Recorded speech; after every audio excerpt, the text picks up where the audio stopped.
Aí você fica com vontade de ler mais. Ai, gente, que livro é esse? Então, eu pensei da gente trazer dois, né? Que eu falei, a cada encontro a gente vai trazendo, vamos falando de 2 capítulos. Mas quando eu vi o terceiro, ele era bem curtinho. Eu disse, não, a gente precisa fechar com chave de ouro no terceiro, porque o terceiro ele fecha tudo que ele traz no segundo, assim, de uma forma surreal.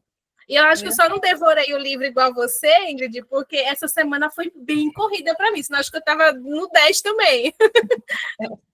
O livro é bom. O livro é bom, o livro é forte. Olha, eu vou dividir aqui com vocês, assim, só no prefácio, né? Eu já saí marcando coisas que eu achei assim, gente, o que é isso? Isso é um prefácio? Isso não é um capítulo? Isso é só a introdução do livro? Sério? Nossa, eu me identifiquei muito, assim, com tudo. Eu Eu estava também. nas descrições, assim, das coisas, sabe?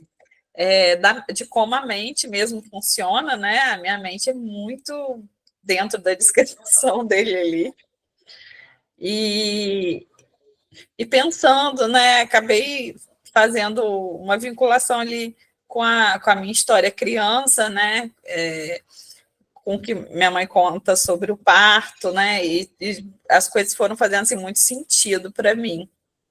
E também pensando enquanto mãe, né, no Miguel, que quase chegou a ter um diagnóstico, né, e quando eu fiz os ajustes no ambiente, também ele não teve mais, né, quanto que esse livro ele vem comprovar, né, tudo isso que a gente já vinha estudando, assim, de alguma forma, né, mais solto, né. Uhum. É uma bússola, na verdade, né? Eu acho que, assim, um pai e uma mãe que tiver o privilégio de ler um livro desse, assim, eu acho que, caramba, abre a mente, sabe? Eu fui me lembrando, foi engraçado que eu fui lendo, eu fui lembrando de pessoas próximo de mim também. Tive algumas coisas que eu lembrei de mim criança, de mim agora, mas teve pessoas em minha volta que eu disse assim, poxa, tem uma prima, tem fulano que é assim, então é assim que o cérebro deles funcionam. E eu acho que funciona muito com isso, para os pais olharem assim, é assim que o cérebro do meu filho funciona, e aí a gente consegue entregar para esse filho o que ele precisa, né, gente? Não fica naquele superfície de que a gente está sempre brigando e, ai, que menino também não faz, tentando, né, mover a pessoa, quando, na verdade, ela funciona assim. É o jeitinho único dela.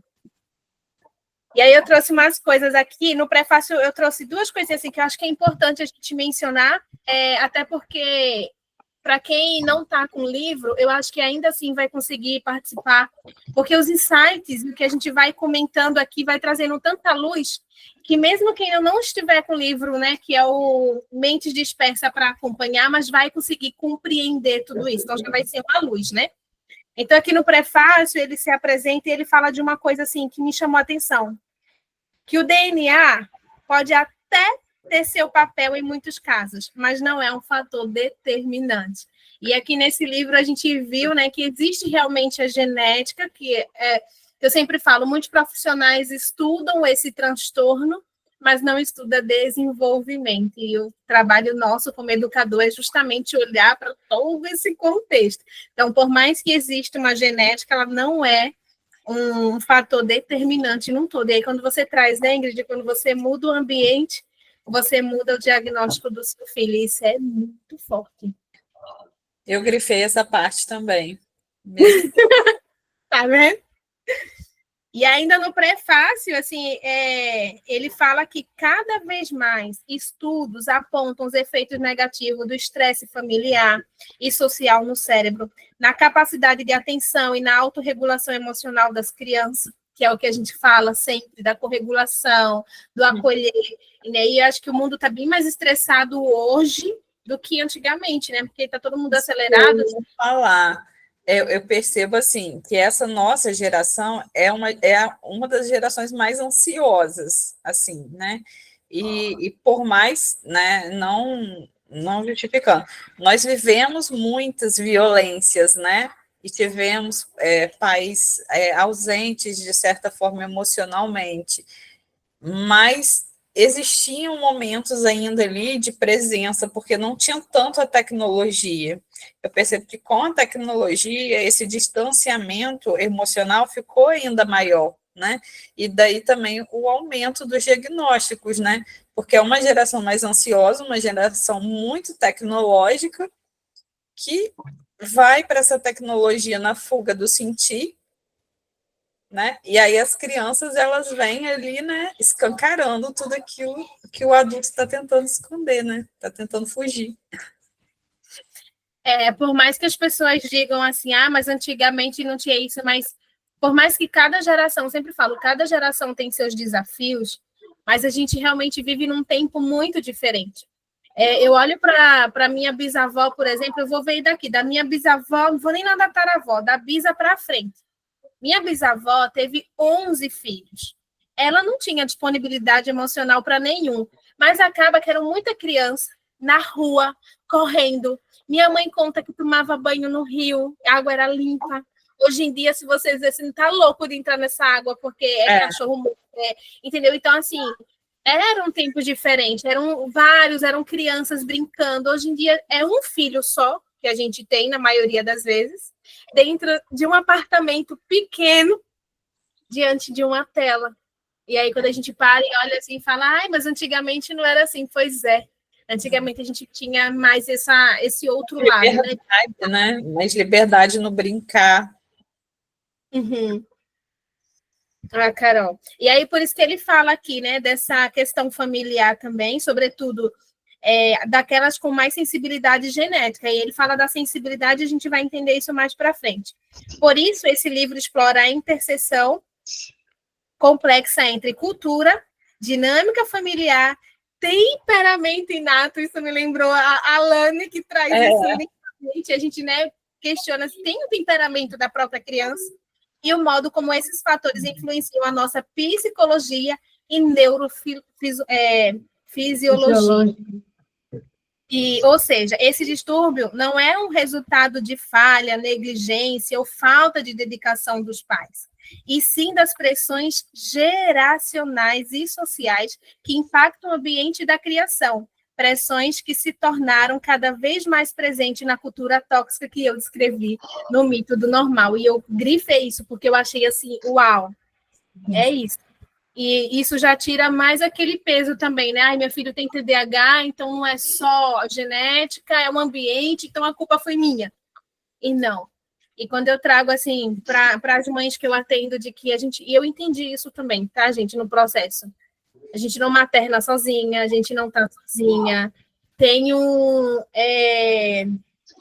ambiente todo, né? Por exemplo, tem a escola que hoje a gente, né, tem tentado levar esse conhecimento para as escolas, para as igrejas, ou seja, tem uma comunidade envolvida para um ser humano que está em desenvolvimento, para essa criança em desenvolvimento.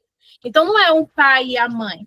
Ao invés dessa, que a Maia até fala, né, desse ninho evoluído, dessa comunidade, dessa aldeia, proteger essa mãe, amparar essa mãe, essa família, para cuidar, não. A gente joga mais culpa e mais lixo emocional, mas você tem que, mas aí quando seu filho chega na escola, ninguém faz nada. Tipo, eu atendo muitos casos, assim, atendi até semana passada a mãe que trouxe assim, olha, na escola, a minha filha, a professora me chamou, porque minha filha estava desobedecendo, estava com comportamento desafiador na escola, ela me chamou, aí a menina já com medo, mãe, você vai conversar comigo só? Mas sabe? E eu fiquei, caramba, como professora, ela poderia ter acolhido, trazido, porque com o conhecimento que eu tenho hoje, às vezes eu fico pensando assim, poxa, eu como professor sei que é difícil, mas imagina se os professores chegassem para as mães e dissessem assim, olha, mãe, hoje a gente teve um desafio aqui, que aconteceu isso, mas nós, equipe, conduzimos assim, no final ficou tudo bem. Aí o pai e a mãe olham lá, aí em casa, mãe, porque o pai e a mãe muitas vezes não estuda, né, sobre essa educação, sobre neurodesenvolvimento como um profissional. Você pode conversar com ele, sim, mas tenta criar uma rotina assim, porque ajuda a gente aqui. E aí seria essa extensão, essa comunidade, essa troca. Mas não, a gente está num ambiente tóxico, não é só uma casa, gente, é um ambiente inteiro. Os pais não têm apoio, o professor não tem informação e a criança continua invisível. Vocês sentem isso? Totalmente. Ah. E vem muito dessa correria também, né? Eu tenho ali muitos alunos para dar conta, então eu preciso ser muito rápida nisso aqui para não, né, deixar ninguém, para poder conseguir atender as demandas, né? Os cronogramas da escola, as atividades que são propostas, né? Eu tenho a minha amiga aqui, que me ajuda com o projeto, né? Ela é minha parceira com o projeto. Ela é professora, inclusive, do Miguel, né? E ela traz muito essa dificuldade, né? Porque ela tenta muito fazer diferente, mas ela tem muito essa barreira, né? De ter um cronograma para seguir. E aí, às vezes, quando a gente vai tentar levar uma proposta para a escola, tem que achar um espaço na agenda. E, assim, é muito difícil encontrar essa brecha, né? Hoje mesmo ela tinha comentado que eles iam trabalhar internamente, aí deu a ideia que eu fosse lá, né, para a diretora, para a gente fazer uma roda de conversa sobre temas importantes na infância, né, para instruir os professores. A diretora falou que não ia dar, ou que tinha gente de manhã, tinha gente à tarde. Aí a oficina para o infantil também, a gente está um tempão tentando achar uma brecha para colocar. Então, assim, acaba que todo esse conteudismo, né, acaba tendo mais peso, né, mais valor do que esse emocional, do que esse acompanhamento, do que esse olhar, né, para o indivíduo mesmo. E assim, isso vem justamente do que ele traz no mito do normal, né? Quando ele fala, é um sistema, gente, é tudo, não é um apontamento do pai e da mãe, porque quando essa família chegou para mim que trouxe isso, eu mostrei a ela o que estava acontecendo, falei de como poderia ter sido conduzido na escola, mas que agora ela queria fazer, ou seja, quando a mãe não tem um educador parental, aí joga para a escola joga para a mãe, até fica nesse jogo, né, um do outro, porque no fundo ninguém sabe. Aí é quando ele traz o mito do normal ali, que parece que as pessoas foram realmente saindo das suas próprias casas, assim, da própria conexão com a sua própria natureza. Então não existe um culpado, e ele traz isso muito lindo na introdução, que eu vou trazer bem rapidinho aqui, porque eu achei tão interessante essa introdução, que eu disse assim, não vou pular. Eu não pulo introdução de livro, tá, gente? Quando eu leio mesmo.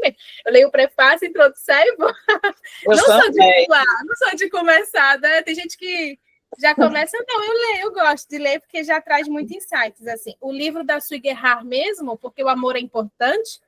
Gente, que introdução era aquela? Quando terminou a introdução, esse livro vai começar agora? Uau! Ela entregou o livro inteiro na introdução. E aqui ele fez a mesma coisa, né? E aí ele traz justamente isso que a gente, Ingrid, né, como profissional, a Deise e a Camila também, que a gente é profissional aqui como educadoras parentais da saúde, né, que a gente olha o ambiente, o contexto, tudo. O que aconteceu? Quando eu trago essa informação ali para a internet de que vamos ajustar o ambiente, quem estuda transtorno e não estuda desenvolvimento estão dopando as crianças.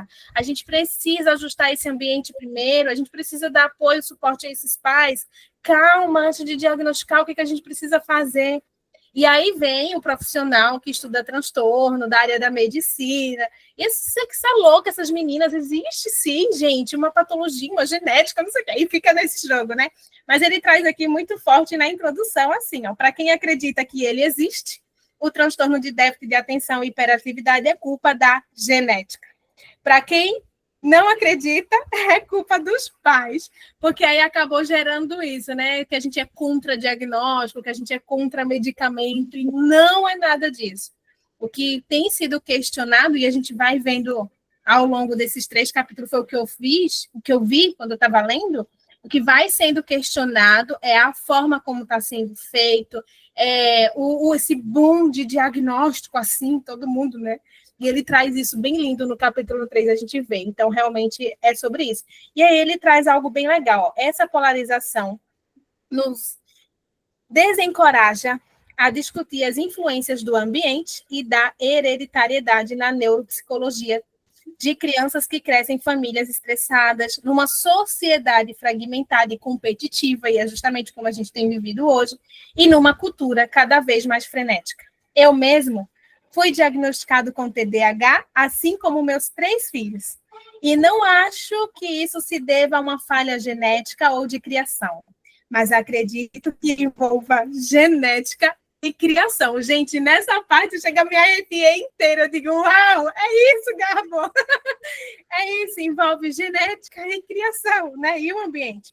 Então, a neurociência já comprovou que o cérebro humano não é programado apenas pela hereditariedade. Seus circuitos são moldados pelo que acontece depois que o bebê nasce e até antes disso, dentro do útero. As emoções e os comportamentos dos pais têm um grande impacto na formação do cérebro dos filhos, embora essas influências nem sempre sejam percebidas. A boa notícia é que os circuitos cerebrais podem se recuperar na infância e na fase adulta, se forem criadas com as condições necessárias para um desenvolvimento positivo. Isso é só a introdução, tá? Vê só que livro é. E só aí eu consegui me identificar. Porque uma coisa que eu falo muito é exatamente isso. E no mundo que eu vivo, né, que é o contexto que eu... foi por causa desse contexto que eu comecei a estudar, né, da questão do diagnóstico, é que a gente só escuta isso, que é genética, genética, genética, genética. E o que eu aprendi na pele é que, vamos lá, beleza, tá ali a genética, mas e aí, o que eu faço? Né? Qual o meu papel dentro da genética? E o quanto esse ambiente positivo realmente pode mudar tudo isso. E realmente foi isso que eu vivi. Né? E foi isso que é isso que eu tento passar aqui, tá? Beleza, gente, vamos lá. Tem genética aí também. Mas o meu papel dentro disso aí vai fazer toda a diferença, né? E realmente foi o que eu vivi com meu filho, é o que eu tenho vivido com meu filho. Porque as pessoas que conheceram meu filho quando ele tinha ali, do 1 aninho a 3 anos, era uma criança que você via assim, não falava, não interagia, não fazia nada, só que eu era uma mãe totalmente que estava numa depressão, vivendo um momento difícil, de estresse, de um monte de coisa.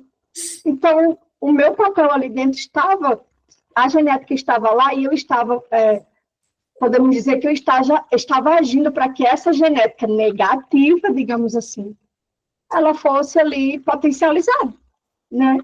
Então, é claro que meu filho ia ter, acho que travou. Eu estou te ouvindo bem. Estou te ouvindo também. Estou te ouvindo bem.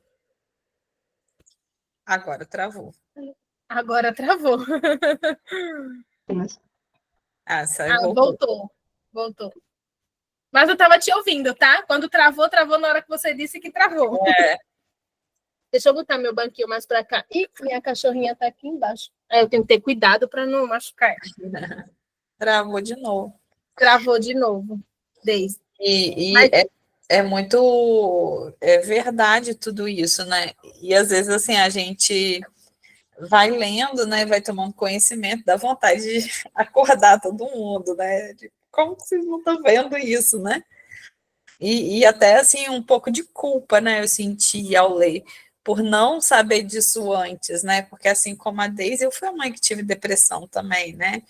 E a gente vai lendo, né, o que essa mãe depressiva, como é que isso reage no cérebro da criança, né, e não tem como, né, não sentir culpa, né, por mais que depois a gente tente ali se maternar, né, e ter a autocompaixão, porque a gente também não sabia, né, e não tinha conhecimento, né, sobre como lidar com as nossas próprias emoções, e por isso elas se manifestavam dessa forma, né, é inevitável que a gente também ali naquele momento ali, o primeiro contato, né, a primeira emoção seja a culpa, né, o primeiro sentimento, na verdade, seja a culpa.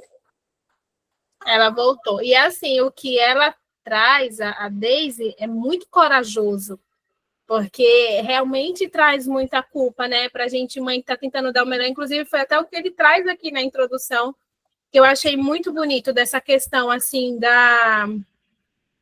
do cuidado, né? E ele traz até uma analogia, assim. Primeiro ele trouxe uma analogia que eu achei interessante para a gente poder entender.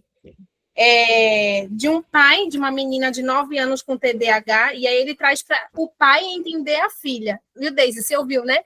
Tá falando que é muito corajoso você trazer isso, porque isso gera muita angústia na gente que é pai e mãe, que a gente está aqui dando o nosso melhor, independente. O quanto que dentro de um contexto que essa mãe está, ela está ali se esforçando, dando o melhor dela, e aí, de repente, a gente ouvir que diagnóstico tem a ver com o ambiente também, isso eu falhei, né? Sim. Então, a genética chega nesse lugar de, tipo assim, tirar essa culpa nossa, digamos assim, né? Tipo assim, ai, graças a Deus, ai, a genética, ufa. Né? Tipo...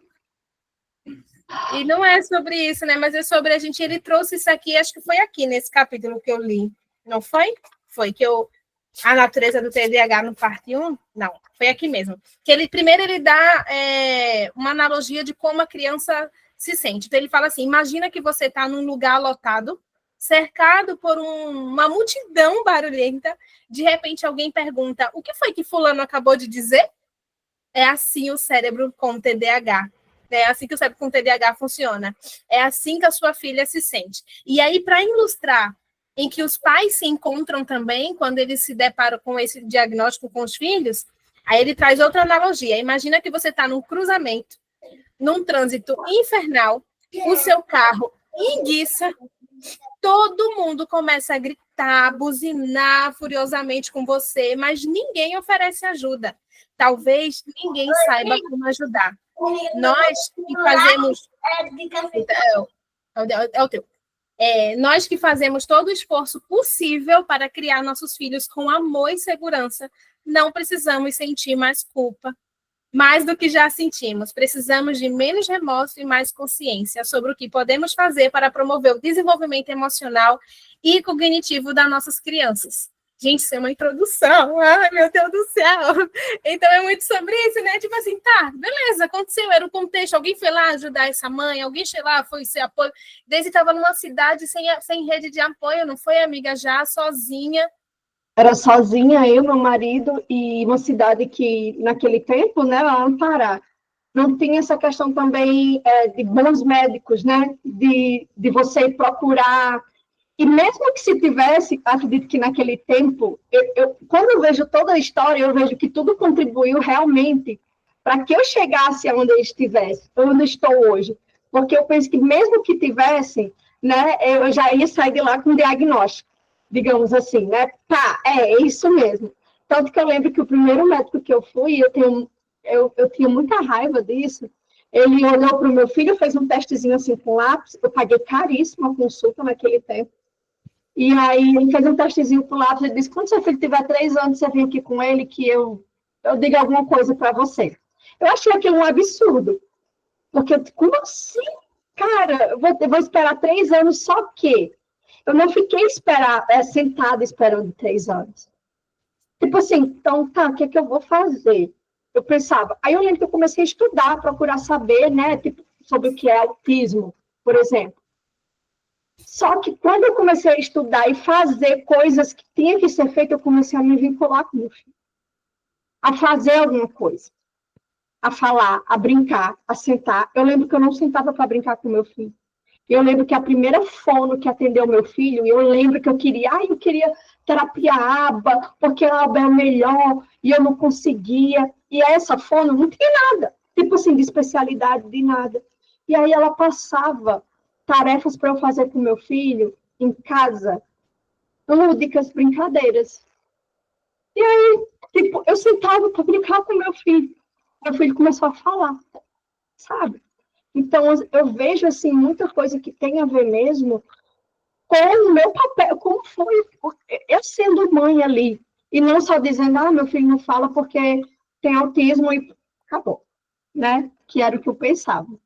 Então, foi um tempo assim que realmente não tinha apoio nem médico, não tinha apoio de mãe, de pai, era eu e meu marido estressados, eu sozinha, meu marido trabalhando, e ao longo do livro ele vai falar muito sobre essa questão do estresse mesmo dentro da família, e teve muito, né, entre eu e meu companheiro, e tudo ali corrobora, sabe, pro que vem aí nessa para potencializar realmente essa genética, né? E no caso, no meu filho, estava potencializando negativamente. Muito forte, né? E aí, assim, no primeiro capítulo ele traz muita sopa e muito lixo. Então, a medicina nos diz tanto sobre o significado da cura, do sofrimento e da morte, quanto uma análise química nos diz sobre o valor estético da cerâmica, ou seja, nada, né? O quanto que a gente ainda está avançando, descobrindo tanta coisa, né? O quanto que a própria medicina ainda está tentando entender tudo isso. E aí ele traz, né? Aqui no início ele conta a história dele, que em meados em 90 eu entendia tanto de TDAH quanto a maioria dos meus colegas, ou seja, quase nada. E aí ele passou a saber mais graças àqueles acasos que parecem obra do destino, e é assim mesmo, né, que Deus faz com a gente. Como a Deise disse, é coisa do destino.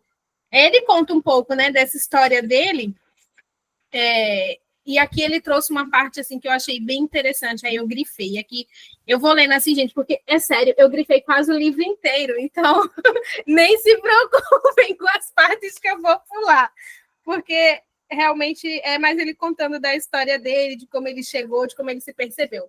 E aí ele fala, né, que a mente do adulto com TDAH nunca descansa. Voa de um lado para o outro, feito um pássaro desnorteado, nunca pousando por tempo suficiente para fazer ninho. E isso é muito comum a gente ver. É isso que está acontecendo hoje com as pessoas no nosso redor, né? E aí ele fala assim, ó, eu sempre evitava passar qualquer segundo sozinho com ela, com a minha mente, né? Com a própria mente, ele estava contando. Então, sempre tinha um livro a tiracolo para me salvar dos minutos de ócio na fila do banco do supermercado. Alimentava minha mente com migalhas o tempo todo, como se fosse uma fera prestes a me devorar se eu não estivesse mastigando alguma coisa. Eu não sabia agir de outra forma. O TDAH é, ao mesmo tempo, empolgante e doloroso. Pela primeira vez, ele dá sentido a constrangimento e fracasso, a planos abandonados, a promessas não cumpridas, a roubos de entusiasmo que surgem e desaparecem com a mesma velocidade, deixando um rastro de destroços emocionais. Ele explica a desorganização aparentemente incontrolável do cérebro, do carro, do quarto, da mesa de trabalho, ou seja, né? Essa desorganização inteira do cérebro. E aqui eu achei interessante, assim, quando a gente passa a descobrir também como o nosso cérebro funciona, quando a gente começa a se identificar, eu sou assim. E a gente vai ver muito mais disso no capítulo 2, porque aí ele trouxe de um jeito que eu disse assim, uau, eu até fui lembrando de algumas coisas que eu já fiz, eu falei, será que eu tenho TDAH? Mas no terceiro ele explica mais ou menos como é feito o diagnóstico. Então, assim, é como uma bússola, a gente começa a se perceber, porque muitas vezes essas pessoas que têm essa mente, né, essa desorganização na mente, se acha tão... Inclusive, tem até uma paciente que ele até traz o caso dela e ela falava, sei lá, parece que eu não sou desse mundo, parece que eu estou em Marte enquanto está todo mundo na Terra. Então, quando ele se sente, né, deslocado, por que eu sou assim, por que eu sou diferente? E aí ele fala, né, que o TDAH parecia esclarecer muito dos meus padrões de comportamento, meus processos mentais, minhas reações emocionais infantis, meu vício em trabalho, olha só, né, como a gente tenta fugir o tempo todo dos nossos próprios filhos, e em outras coisas. Meu mau humor repentino, meus lapsos total de irritabilidade, os conflitos no meu casamento, minha inconstância com meus filhos, e parecia explicar também meu senso de humor esquisito, que nem sempre funcionava. Explicava minha propensão a tropeçar nos móveis, a derrubar objetos e a esbarrar nas pessoas antes de notar sua presença. É que ele estava contando, né? Começa, então é isso, entendi agora que eu sou assim. E aí vem esse alívio mesmo, como uma bússola. Achei essa parte bem empolgante, como ele fala. E aqui ele traz assim, ó, que meu caminho até o diagnóstico foi parecido com o de muitos outros adultos com TDAH. Eu descobri a existência do transtorno de modo quase acidental. Pesquisei sobre o assunto e busquei confirmação profissional daquilo que eu já desconfiava. E a gente também faz isso com nossos filhos, né? A gente desconfia, no fundo a gente sente, a gente tem até questionar, mas agora Mas eu acho que uma mãe sente, de certa forma, mesmo o filho. Quando ela começa a procurar, é porque realmente tem alguma coisa que precisa ali ajustar. Isso é lógico. E ele acho que foi se percebendo e começou também a pesquisar. Então, eram tão poucos os profissionais da medicina ou da psicologia familiarizados com o TDAH, que muitos pacientes acabavam buscando informação por conta própria. E ele fala, eu tive sorte por ser médico, consegui encontrar ajuda nas melhores fontes. E ainda bem, porque a gente acaba, muitas vezes, nessa ânsia, que é o que acontece. A gente percebe que tem alguma coisa com nossos filhos, a gente vai buscar essa informação que ainda a gente ainda não desconhece, né? A maioria desconhece, mas acaba indo em fontes erradas. E aí ele fala, por ser médico, tive a sorte de ir nas melhores fontes. Então, como muitos outros adultos com TDAH, eu levava a vida como malabarista, girando vários pratos ao mesmo tempo. Nessa fala aqui, eu disse assim, olha, eu acho que toda mãe tem TDAH, porque o que a gente equilibra de pratinho. Aí quando eu li isso aqui, eu disse, não, Garbô, peraí, ó, toda mãe tem TDAH, viu? Que a gente também é malabarista. Aí ele fala, né, me cortecendo ao máximo até que, inevitavelmente, ou eu mesmo desabasse. Eu me identifiquei como mãe, gente. Não sei se mais alguém se identifica aqui nessa fase. Toda mãe tem TDAH. Só que a pessoa com TDAH, ela tem dificuldade de largar o que quer que seja. Isso é verdade. Então, é típico do transtorno esse sentimento de urgência, um desespero para conseguir imediatamente o que quer que seja, um objeto, uma atividade ou um relacionamento. Aí aqui me lembra aquelas crianças. Nossa, você não espera! A criança, né, que a gente está tanto o tempo todo, tem que esperar, meu Deus, ele quer tudo na hora dele, naquilo. E aí, talvez, né, a gente precisa ajustar todo esse ambiente, entender como esse cérebrozinho funciona para entregar as melhores ferramentas. Ah, e aqui no final, assim, ainda dessa mesma página, ele fala, né, que ele foi diagnosticado com TDAH e ele acaba vivendo isso durante a pesquisa. Porque, como médico, ele recomenda que ninguém se automedique e ele fez a impulsividade do TDAH.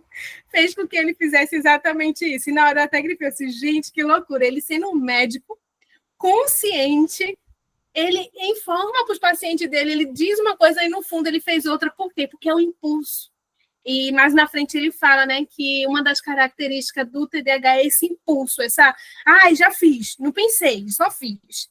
Ele conta aqui, ó, já na casa dos 50 anos, eu já não era mais nenhuma adolescente, eu comecei a tomar Ritalina por conta própria. Era um médico de família, bem-sucedido, um colunista elogiado por minha sensibilidade, mas na prática clínica, eu só prescrevia remédio quando absolutamente necessário, e, é claro, desaconselhava a automedicação. Só que esse forte desequilíbrio entre a consciência intelectual e o autocontrole emocional e comportamental é típico da pessoa com TDAH, gente. É isso. Eu já tomei a Ritalina, né? Eu fui diagnosticada por um psiquiatra aqui da minha cidade quando eu tive o último burnout, né? Eu tive 2 burnouts. Um segundo, eu fiz uma teleconsulta com um médico da família do meu marido, foi até a tia dele que pagou para mim essa consulta. E antes da consulta, ele me deu um formulário para preencher, um questionário, esses testes, né? E aí, na consulta, ele me diagnosticou. Mas eu achei tudo assim tão rápido e tão assim sensível que eu já estava começando a ter esse contato com a educação positiva, né? E à medida que eu fui estudando, eu falei assim, não, isso é resquício da minha infância e nem pode. E nem fui a fundo procurar, não. Mas uma das medicações que ele passou para mim foi a Ritalina. E eu fiz uma experiência em tomar, né? Nossa, na hora te dá assim, aquela dopamina mesmo de você fazer as coisas, né? Mas depois é tipo uma ressaca que você sente depois que passa o efeito da medicação. Aí eu falei assim, nossa, não quero isso para mim. Aí eu não continuei tomando, não. Achei terrível depois do remédio. Eu passei aqui, na verdade eu lendo esse livro, gente, sou eu. inteiro, todas as linhas, tudo. Sou eu aqui. Meu Deus, a Carol tá aqui, minha irmã, para comprovar que sou eu purinha. E essa impulsividade, assim, de tem que começar, e tem isso aqui, e tem dificuldade de largar as coisas, eu, purinha. E eu também já fui diagnosticada na primeira consulta mesmo, com TDAH, e comecei a tomar o Venvance. Qual? O Venvance. Venvance, né? E aí comecei a tomar, só que para mim foi uma loucura. Uma loucura. Era hora que tava com efeito, só que começou a dar um efeito muito esquisito. E muito esquisito. Eu comecei a ficar meio agressiva, meio, sabe? Tudo muito intenso para mim, era tudo, tipo, eu tava feliz, ao mesmo tempo eu tava com muita raiva, daqui a pouco eu tava chorando e eu tava tudo muito intenso. Era tudo muito intenso. Aí, imagina, parecia que tinha... Isso é normal para mim. Eu já aprendi, eu acho, a conviver com as 1000 vozes que tem dentro da minha cabeça, que é o tempo inteiro. Mas quando eu estava com o Venvance, por incrível que pareça, parecia que tinha 10.000 pessoas falando ao mesmo tempo comigo. Eu não sabia nem para onde olhar, assim, sabe? O olhar ficava longe até, assim, sabe? E, enfim, infelizmente, acho que essas primeiras consultas, né? Que a gente já é diagnosticado, assim, lógico, eu sei que eu tenho, né? Lendo ainda mais esse livro, eu falo, meu Deus, socorro, sou eu purinha.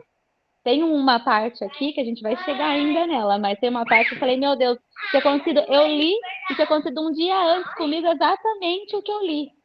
Que eu cheguei na festa eu cheguei a lá, minha irmã, eu cheguei na festa junina da Lavínia um dia antes. Você chegou? Nós chegamos, né, linda? Eu falei pra família inteira. A família inteira. Um dia a família inteira toda de caipira? Eu não acredito. A hora que eu li, eu grifei com todas as cores que eu tinha aqui de marca-texto. Ele falando do aeroporto, eu falei, olha eu aqui, ó. Olha eu aqui. Então, gente, eu já fiz isso também. Eu já fiz isso na com meu filho bebezinho, assim, do tamanho de Romeu. Arrumei meu esposo, eu me arrumei. Quando eu cheguei lá, o casamento, cheguei à igreja. Onde é a igreja? Será que é aqui? Será que é aqui? Aí o padre que me recebeu disse, não, teve um casamento sim aqui, porque não tinha ninguém na igreja, né? Eu cheguei com a minha família inteira. Cheguei lá, o padre disse, não, teve um casamento sim da Priscila aqui, mas foi às 16 horas. Eu disse, não, às 16 não, era às 19. Aí ele, não é Priscila, não sei o que. Eu disse, Então, era às 16, a noiva atrasou e chegou às 18. Eu não consegui chegar às 8, da hora da noite. A noiva chegou às 6, né? 18, eu cheguei às 20. Aí ele, mas se você correr, você ainda consegue ir para o salão de festa. Meu esposo olhou para mim e disse, a gente vai para casa, que eu não vou chegar no salão de festa com essa cara, não. E para contar, amiga, depois que eu não fui, porque eu troquei o horário, porque eu li, porque estava tudo escrito. E o TDAH, ele é muito acelerado. E aí, eu li assim, estava assim, do dia 19 às 16 horas. Eu entendi que era às 19 horas, mas era o dia 19. Eu sei que depois... Meu esposo nunca mais deixou eu receber um convite mais. Agora quem vê a data e a hora é ele. Eu tenho uma amiga que vai casar amanhã, né? Aí a gente encontrou ontem para reunir, porque são os amigos do ensino médio, né? E veio um amigo que está morando em São Paulo e tal. Aí tá todo mundo, 3h30. Eu falei assim, não, gente, é 4 horas, tá no convite. Aí, meu amigo, não, Ingrid, o convite está 3h30. Eu falei, isso não é possível, eu tenho certeza que eu vi 4 horas no convite. Aí agora eu tô com 3h30 na cabeça direto, porque, tipo assim, para eu não esquecer. Aí o 3h30 tá gravado no cérebro, tudo eu penso 3h30. E eu já cheguei... o cartão do ticket do meu marido, ele entra todo último dia útil do mês, né? Eu fui dia 28 para o supermercado, porque eu tinha certeza que era dia 31. Aí eu fiz a compra do mês todinha, eu passei no caixa Quando eu fui passar o cartão, cadê o saldo? Eita. Eu falei assim, eu não sei o que aconteceu, porque era para entrar hoje é dia tal. Aí a moça, não, meu amor, hoje não é dia tal, hoje é dia 28. Eu falei assim, não, eu tenho certeza, eu olhei no calendário. Aí ela, não é não, mas a moça tão atenciosa comigo que ela ainda guardou a compra para mim. Aí tirou só o que era de geladeira, né, que não tinha como. Aí no outro dia, no dia, né, eu voltei lá, aí passei e tive que fazer a parte de gelado todo de novo. Nossa. Você não está só, Cami. Cami, você viu, né? Você não está só. Esse livro Graças reuniu a Deus. a galera do TDAH agora. Nossa, gente. Eu não sou um ET, meu Deus, eu não sou. Eu achava que eu era, porque eu nunca entendi como minha cabeça funcionava. Nunca entendi. Não, eu fui lendo, eu fui rindo de mim mesma, né? Acho que a gente vai ter muita coisa ainda para compartilhar daqui para frente. Deixa eu ver como foi mais que eu coloquei. Esse autocontrole, né? Que eu falo. E aí, olha, assim, que eu achei interessante, que ele bota assim, ó. Agora eu entendi. Agora a gente entende nosso problema, né? Bom, agora eu entendi meu problema e a solução era elegantemente simples, gente. Algumas partes do meu cérebro passavam metade do tempo dormindo. Eu só precisava despertá-la desse sono. Assim, as partes boas, que é a calma, maduras, vigilante, assumiriam o controle. Mas não foi assim que funcionou. Não é fácil, né? Então, nada pareceu mudar muito na minha vida. Passei a entender melhor. Mas o que era bom continuou bom e o que era ruim continuou ruim. E aqui ele fala logo em seguida, a Ritalina não demorou a me deixar deprimido, que é justamente, né? Ele toma também que essa impulsividade, mas logo em seguida, ó, a ressaca do remédio. Por isso que a gente fala, o remédio muitas vezes é uma ação até imediata, mas a gente vai precisar cuidar desse ambiente, porque não é fácil despertar essas partes que estão dormindo, então a gente vai precisar entender como que esse cérebro funciona para que a gente consiga entregar o que ele, de fato, precisa. E aí a cura do TDAH demanda não é a recuperação de uma doença, mas um processo rumo à plenitude. Então, assim, como é que eu posso fazer, tanto para o meu filho quanto para mim hoje, né, assim, para poder melhorar tudo isso, assim, à minha volta. E aí ele traz uma coisa bem interessante. Deixa eu ler aqui na página 22, que eu também anotei, porque eu achei importante a gente trazer, até para quem não tiver com livro, né, para poder entender. Ó. Não há como negar que o mau funcionamento neurofisiológico daquilo que denominamos transtorno de déficit de atenção e hiperatividade, isso não quer dizer, porém, que possamos explicar todos os problemas da mente com TDAH, simplesmente nos referindo a biologia de elementos químicos desequilibrados e rotas neurológicas de curto-circuito. É necessário uma investigação paciente-compassiva para identificar os significados mais profundos dos sinais neurais cruzados, dos comportamentos erráticos e da turbulência psicológica que juntos foram batizados TDAH. E aí ele trouxe aqui, ó, meus 3 filhos também têm esse transtorno diagnosticado por especialista, não por mim. Um deles já tomou remédio com benefícios evidentes, mas nenhum deles está sob medicação enquanto escreve esse livro. Com um histórico familiar tão forte, é o que a Daisy fala, né? Com um histórico familiar tão forte, pode parecer surpreendente que eu não considere o TDAH um distúrbio quase puramente genético, como tantas pessoas supõem que seja. Eu não vejo como um transtorno cerebral fixo e herdado, e sim como uma consequência fisiológica de uma vida num determinado ambiente e numa determinada cultura. Sobre muitos aspectos, é possível superá-lo em qualquer idade. Ou seja, por que eu marquei isso aqui? Porque mesmo ele sendo diagnosticado com TDAH, mesmo ele tendo os 3 filhos diagnosticados com TDAH, ainda assim ele não olha para o transtorno como algo fixo e herdado, né? Como algo da biologia, da genética, e sim como um conjunto, né, determinante, a biologia, a genética, o ambiente e a cultura também que a gente vive. E isso é bem importante, tira até esse peso de novo das costas do pai, porque a gente tem vivido nos últimos tempos uma cultura bem egoísta, né?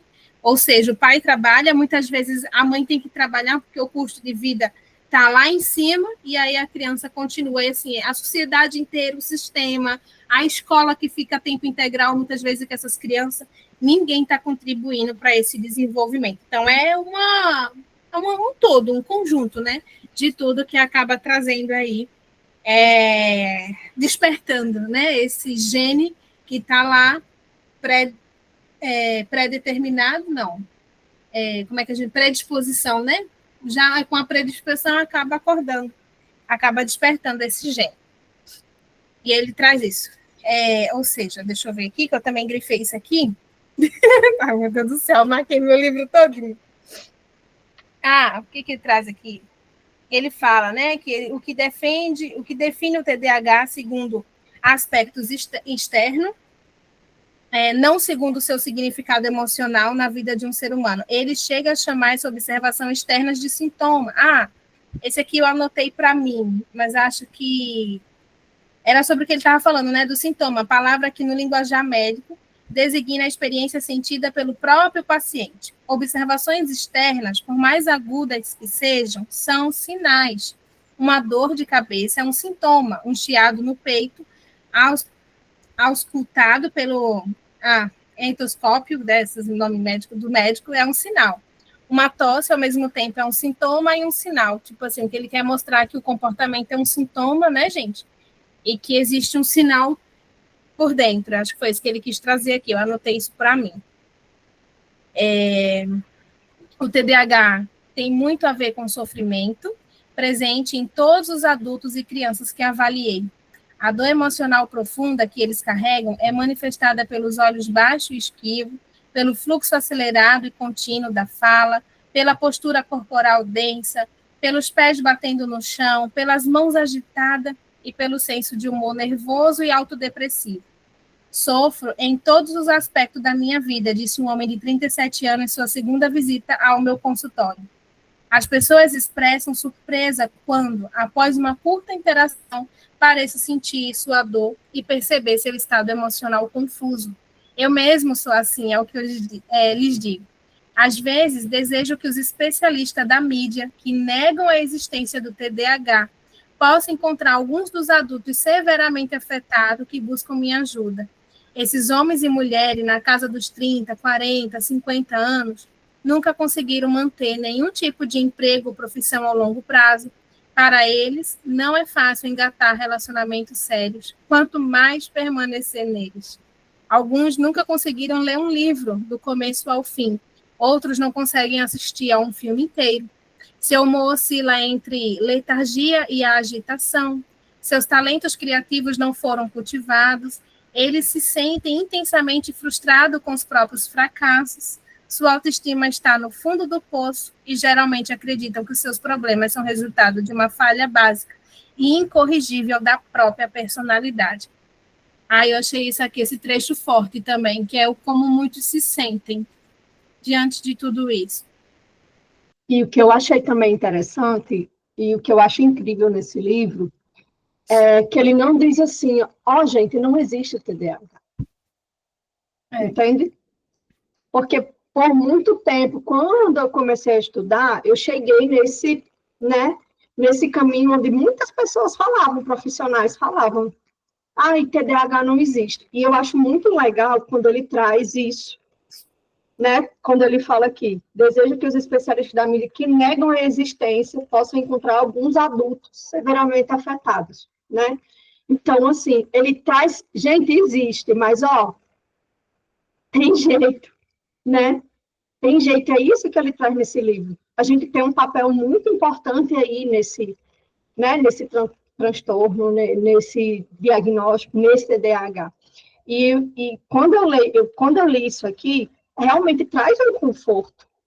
Trouxe um conforto para mim como mãe também, em relação, ao meu filho e a todas as outras crianças que eu vejo também, porque vem de encontro muito ao que eu venho acreditando, mas a gente às vezes não tem uma base de alguém especialista realmente para falar, né? Então é quase, eu leio isso e eu vejo assim também, né? Olha, existe o autismo, mas dá para fazer muita coisa aí, não acabou, né? Não para por aí. Então, acho isso incrível mesmo nesse livro, quanto ele traz. Bora lá, gente, tem, mas dá para mudar. E em outras páginas, né, também que ele vai falar, ele fala sobre cura, né? Tipo assim, dá para curar isso aí, né? Dá para viver uma vida normal, funcional, no ambiente certo, com as intervenções certas, digamos assim, né? Eu acho que por isso que ele traz essa analogia aqui tão profunda, né? Assim, que ele fala assim, uma dor de cabeça é um sintoma, um chiado no peito auscultado pelo etoscópio do médico é um sinal. Ou seja, eu chego com um sintoma, um comportamento, e aí o médico olha para dentro, olha, essa dor de cabeça está vindo por conta disso, ou seja, tem um sinal. A tosse, ao mesmo tempo, é o sintoma e o sinal. E aí acho que é isso que ele quer mostrar, né? Que, tipo assim, realmente existe, tem o sintoma, que é esse comportamento, quanto que essas pessoas se sentem, como quando eu li isso aqui, caramba, como as pessoas se sentem inadequadas, como se elas tivessem um problema. Só você, não faz nada. E aí, às vezes, eu acho que elas olham e falam assim, poxa, todo mundo começa a faculdade, termina, tem seus empregos, fulano está lá sendo promovido, o que tem de errado comigo? E aí, esse pode ser um sintoma, e a gente poder investigar aí se há algum sinal, né? Uma bússola para poder ajudar essas pessoas. Então, eu achei essa parte muito forte mesmo quando ele fala. Que sim, ela existe, e a gente precisa assumir essa responsabilidade agora. Não de colocar, ele vai falar mais disso mais para frente, de colocar tudo na caixinha do diagnóstico, mas da gente poder ter o diagnóstico como uma bússola, entender como funciona e poder ajudar essa pessoa mais uma vez. Eu até e aqui a última página do primeiro capítulo, a gente vai para o segundo, que ele fala assim, pareço ficar com o pensamento vagando, que é um outro perfil, né, do TDAH. Eu pareço ficar com o pensamento vagando ou sonhando acordado, vivo deixando as coisas no lugar errado, perdendo as coisas, não consigo lembrar onde eu guardei, esquecido, confuso, pensamentos embaralhados, fico nervoso à toa, me perguntam qual é o problema, eu não respondo, não consigo saber o que as pessoas querem de mim, não consigo entender. Quando era criança, não conseguia ficar parado. Os boletins da escola vinham sempre escritos do tipo, não presta atenção na aula, não fica sentado quieto. Eu levava mais tempo para parar, aprender, para entender. Vivia fazendo besteira e me mandavam sentar na frente da turma ou no fundo da sala ou na sala da coordenação, preso. Me amarravam na cadeira. E quando a gente fala, né, da escola, da sociedade, sentar preparada, e aí essa criança vê, já está sendo repreendido pelo pai, aqui ele até fala, porque eu não grifei essa parte, para não ficar tão longo, mas ele fala, né, que recebia grito do pai, aqui meu pai vivia gritando comigo, dizendo que para eu ficar quieto, né, me chamando de preguiçoso em relação ao quarto dele, que acho que era justamente a bagunça que ele sempre trazia. E quando você chega na escola, não tem uma pessoa que possa olhar para essa criança com outro olhar. O quanto que a gente vai sendo alimentado e cresce achando que eu sou o problema, eu sou isso. A gente assume esse rótulo e acabou, né? E aí ele traz isso e já fecha o primeiro capítulo com essa chave de ouro. E aí, no segundo, gente, aí o segundo a gente acho que vai se identificar um bocadão. Que são vários caminhos não trilhados. No segundo, ele trouxe, no segundo capítulo, socorro, viu? Ó, o que aconteceu com o meu pobre do livro. Vocês estão vendo? É porque o segundo achei interessante, assim, para a gente poder entender melhor de como funciona, porque ele fala assim, para avançar dia após dia, naturezas um pouco aceleradas, como a minha, são equipadas com várias marchas, como os carros. Há dias manhosos e árduos que se levam a um tempo infinito para galgar, e há dias com declives que pode descer a toda velocidade cantando. Então, essa oscilação. Eu muitas vezes achei o segundo capítulo interessante, porque não tem uma característica única, né? Às vezes a gente quer colocar a pessoa com TDAH, a pessoa com TEA. Ele tem TEA, então por isso que ele age assim. São as espectros, né, que fala, são várias características. E aí no 2 ele traz diferentes características também, por isso que a gente precisa ficar atento. Ele fala aqui, né, que essa oscilação que ele fala é o que leva, na maioria das vezes, à depressão, porque você não é diferente, né? Diferente da massa, assim, né? Você não tem uma constância, Você vai numa velocidade, aí é o que ele fala, né? Você reduz, vai para o declive, e aí você entra nesse estado depressivo mesmo, né? De não se entender, de não se encontrar, de querer, mas não conseguir. É bem São altos intenso. e baixos, né? As emoções ficam oscilando. Ele fala aqui, logo no início, que o TDAH se define por 3 aspectos principais. E 2 deles já bastam para o diagnóstico, que é a baixa capacidade de concentração e o descontrole de impulsos e hiperatividade.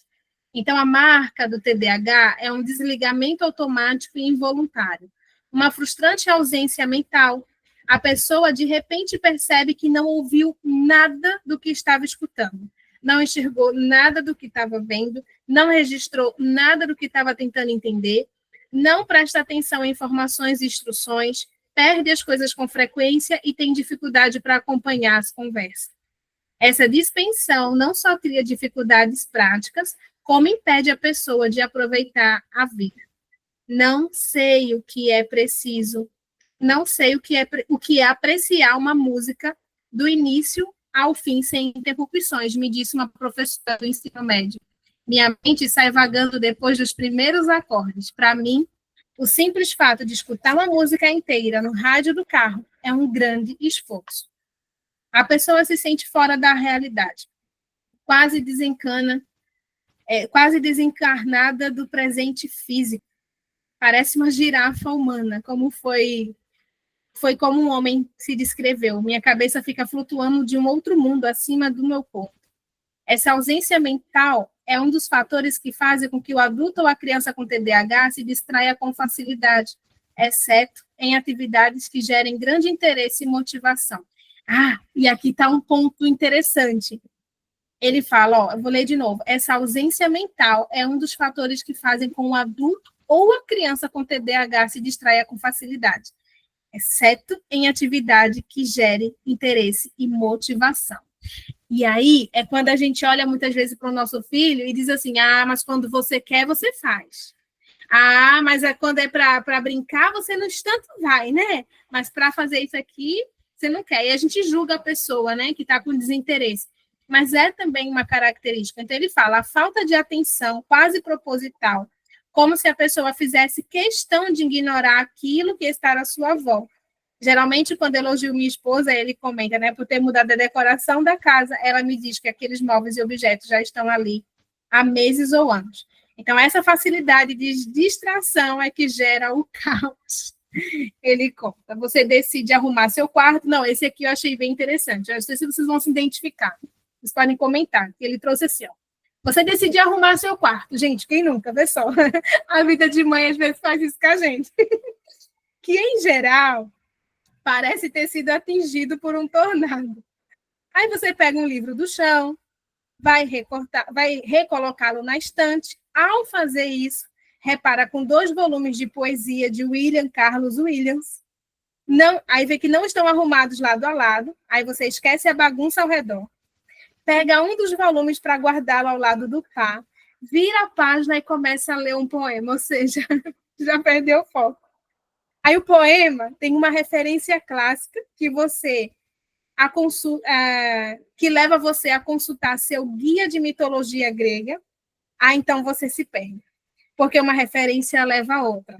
Aí, 1 hora mais tarde, com seu interesse por mitologia clássica momentaneamente exaurido, você volta à tarefa inicial.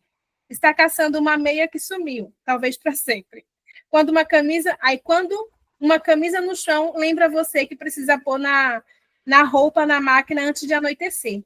Aí, quando você está indo para a área de serviço com um cesto de roupa suja na mão, o telefone toca, e lá se foi seu plano de arrumar o quarto. Jesus amado. Nessa área de uau, gente. Você começa a fazer uma coisa, eita, isso aqui tem que fazer, tem que levar, e você já esquece a outra, e quando você vê, o quarto, mais um dia. Esses dias eu estava procurando saco de lixo, quando eu vi, eu estava abrindo a geladeira. É esse o nível.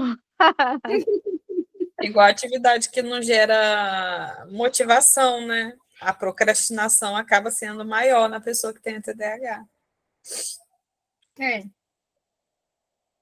A mente com TDAH é totalmente desprovida de um modelo de ordem.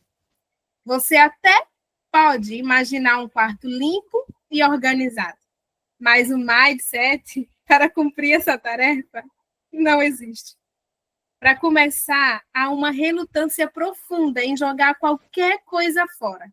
Sabe-se lá quando é que você vai precisar daquela revista empoeirada que nunca foi aberta? Há pouco espaço para o que quer que seja. Você nunca se sente capaz de domar a bagunça de livros, papéis, revistas, roupas, CDs, cartas a serem respondidas e outros objetos diversos. Apenas transfere parte do caos de um lugar para outro. Mesmo que de vez em quando consiga alcançá-la, você sabe muito bem que essa ordem é temporária. Em breve você vai voltar a espalhar, perder coisas pelo caminho, pelos cantos. A lei da entropia domina tudo. A ordem é passageira e o caos absoluto. É que é muito mais da nossa mente, né? Eu tenho a minha cunhada, o quarto dela é sempre bagunçado, e ela sabe disso. E ela fala, meu quarto representa a minha mente, gente. É como a minha mente funciona, ela fala isso. Então, algumas pessoas com TDAH têm habilidades mecânicas extraordinárias e conseguem desmantelar isso mesmo, e montar objetos complexos, peças de maquinários e coisas do tipo de modo quase intuitivo, mas a maioria tem dificuldade de coordenação motora fina, objetos empilhados durante uma arrumação fatalmente desmoronam, ou seja, quando a gente arruma, né, quando vê, aí você abre o guarda-roupa, meu esposo, ele vivia reclamando comigo, ela arruma, vê, ela arruma a minha parte, eu arrumei, não bagunce não, só que aí quando ele abre o guarda-roupa, a roupa cai em cima dele, ele, como é que eu vou ver? Aí depois reclama comigo, ele falava, depois reclama comigo que eu bagunço o guarda-roupa, olha como ela guarda, ele fala. Eu tenho essa dificuldade com coordenação motora fina. Muita coisa manual. Eu não tenho muita habilidade manual para fazer as coisas. E eu sinto essa frase que você leu, a mente do TDAH é totalmente desprovida de um modelo de ordem. Eu sinto muito isso. Porque quando eu vou começar a fazer qualquer coisa, tipo, eu vou sentar, eu sei que à tarde eu tenho que trabalhar.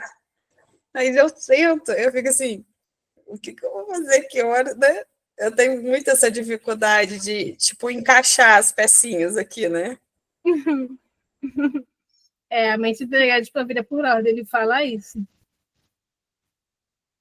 Como muitas outras pessoas com TDAH, eu tenho dificuldade de pensar tridimensionalmente e de entender a relação espacial entre as coisas, por mais que ela seja bem explicada.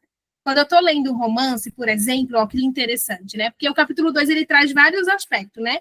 De como a pessoa se sente. Então, ele fala, quando eu estou lendo um romance, por exemplo, e encontro uma descrição de um quarto, com uma escrivaninha, uma cama, uma janela, uma mesinha de cabeceira, simplesmente não consigo visualizar o cômodo.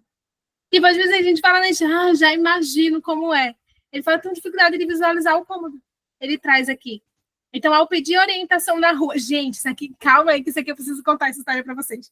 Ao pedir orientações na rua, a pessoa com TDAH perde o fio da meada antes mesmo que o interlocutor conclua a primeira frase. Felizmente, ela se tornou um mestre na arte de balançar a cabeça. Tipo, você vai pedir informação na rua, aí tipo, moça, como é que eu faço para chegar ali? Aí a pessoa tá falando.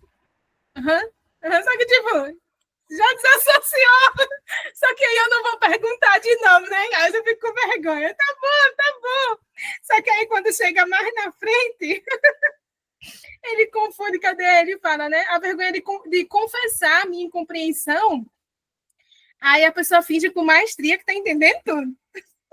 Aí ela se afasta e decide seguir por conta própria, né? Seguir com a própria sorte. A probabilidade de virar a esquina errada é de 50%. Aí ele botou, eu erro 75% das vezes, me disse um paciente com TDAH, falta de orientação espacial funciona em sinergia com facilidade de distração. A ordem não tem a menor chance. Gente, olha, eu tenho dificuldade com mapa, vocês não têm noção. Eu dirijo bem, tá? Se um dia vocês pegarem o carro comigo, não fique ficando... Olha, muito difícil eu bater meu carro. Para estacionar. Eu estaciono bem, estaciono. Eu Sei não. fazer uma... Eu sei fazer uma baliza aqui uma vez. Meu Tem carro que ter um espacinho para mim. Tava eu, uma amiga, e o carro cheio de criança atrás, né? Que ela tinha 2, eu com mais 3 crianças. E aí eu cheguei com uma baliza bem estreitinha, rapidinho.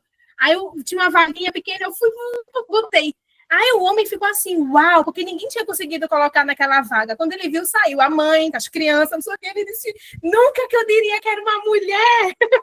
Ele ficou besta, assim, ó, eu dirijo bem, eu faço baliza bem, mas eu tenho um déficit de atenção aqui com o mapa. Cara, eu lembro que uma vez, quando ele falou isso, eu ri tanto, porque teve uma vez que meu esposo disse assim que eu comprei o carro, faz muitos anos, né? E aí eu disse, meu Deus do céu, onde é que eu tô? Eu tô dirigindo, mas não sei onde é que eu tô. Aí o Alisson falava assim para mim, ó, cuidado quando tu chegar nessa bifurcação, para tu não errar, tu tem que seguir em frente. Se tu seguir para cá, tu vai sair na Caxangá, que é um bairro aqui. Eu disse, beleza. Aí cheguei eu sozinha voltando, cheguei lá na bifurcação que ele falou. Eu disse, era qual mesmo? Eu peguei para cá, minha gente, me perdi. Não sabia mais onde eu estava. Liguei para ele desesperada. Ai, eu me perdi. Eu não sei onde é que eu tô. E eu chorava no telefone, desesperada. Ele, mulher, tem calma, tu tá a pé. Não. Tu tá de ônibus. Não. Então tenha calma. Tá. Me diga onde é que você tá. Ai, eu não sei. Calma, calma. Diga o que você tá vendo. Uma árvore. Aí ele, Kaline, pelo amor de Deus, alguma placa, alguma coisa, me diga o que você está vendo. Tá bom. Tem um outdoor com a propaganda de um sabonete. Ele, minha amiga,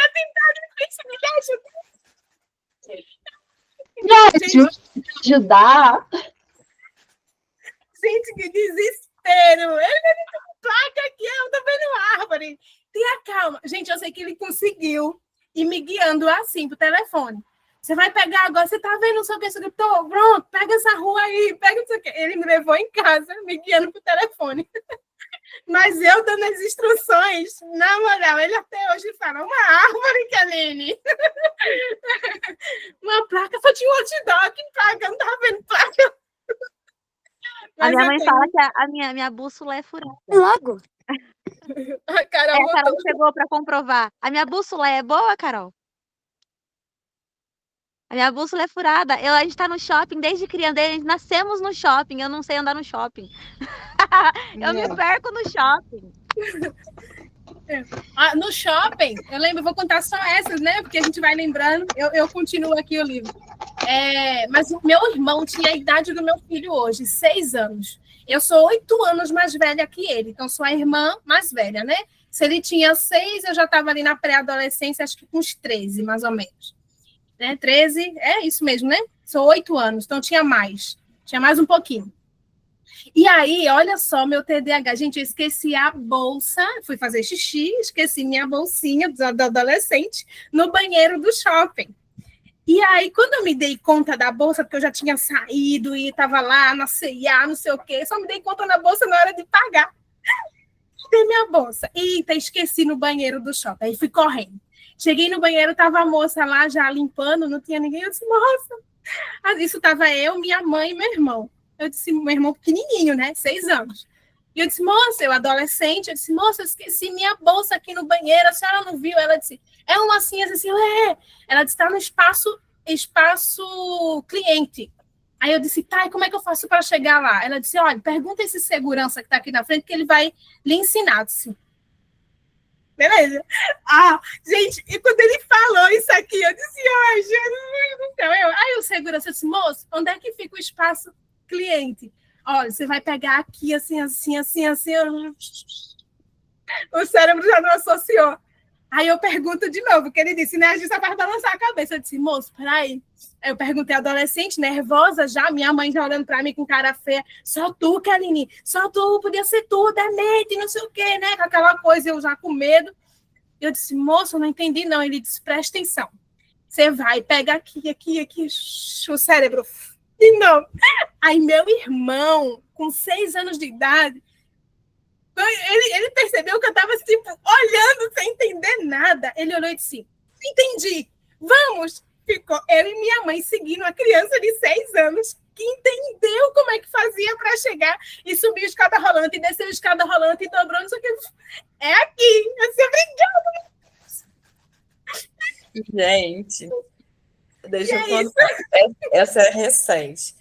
No congresso, né? Eu falei assim, eu vi o preço do Uber, né? Cheguei na rodoviária, vi o preço do Uber. Aí falei assim, vou tentar o metrô. Meu amigo tinha me mandado um áudio explicando que ele mora lá, né? Explicando como que eu fazia para pegar o metrô. Aí eu mandei mensagem para meu marido, falei assim, amor, você acha o quê? Eu vou tentar. Aí ele falou assim, acho que não é uma boa ideia para você. Eu falei, não, vou tentar. Aí eu cheguei lá no balcão de informação, né? Aí eu, moço, eu preciso ir para o bairro tal. E aí eu queria tentar ir de metrô, como é que eu faço? Aí ele falou assim, você vai pegar ali, vai pegar a linha não sei o quê, aí vai descer não sei aonde, vai fazer... Aí eu vou lá no metrô, que eu vou ver se eu encontro alguém para tentar. Aí eu cheguei assim, entrei na fila, aí eu olhei para um lado, olhei para o outro, eu já não sabia mais qual era o nome do guichê que eu tinha que comprar o bilhete. Aí o pessoal, assim, né, as expressões diferentes, né, outro lugar que a gente não está conhecendo, eu falei assim, eu bateu aquele medo, eu falei assim, se eu desço no lugar errado, sou assaltada, eu tô lascada, eu vou pegar o Uber mesmo. Aí eu desisti, fui de Uber, paguei mais caro, porque eu fiquei com medo de me embananar lá nas informações.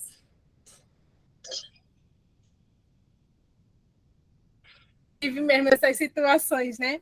Ai, deixa eu ver se teve mais aqui, acho que, nossa, o segundo capítulo é maiorzinho, o terceiro é bem pequenininho. Vou ver se a gente consegue seguir para o terceiro, senão a gente para no segundo mesmo, porque o terceiro é pequenininho.